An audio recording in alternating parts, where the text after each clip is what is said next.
You know, Magic Man. Nandu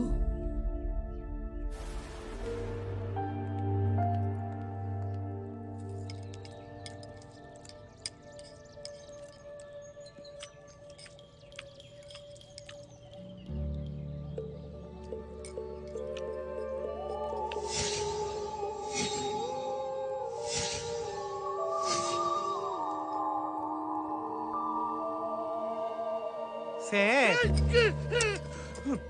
যা পড়ে গেল। পড়বে না কি চাই? বলছিলাম কি ছোট কর্তা, এই কাজবাড়ির হিসেব নিকেশগুলো একটু দেখবেন। হিসেব নিকেশ দেখবেন তো এমন মিহি গলায় বলার কি আছে? না মানে বাপ দাদার আমল থেকে তো জেনে এসেছি, বড়দের সামনে কথা বললে গলা নামিয়েই কথা বলতে হয়, তাই তো বলে এসেছি এতকাল। তাই তো বলে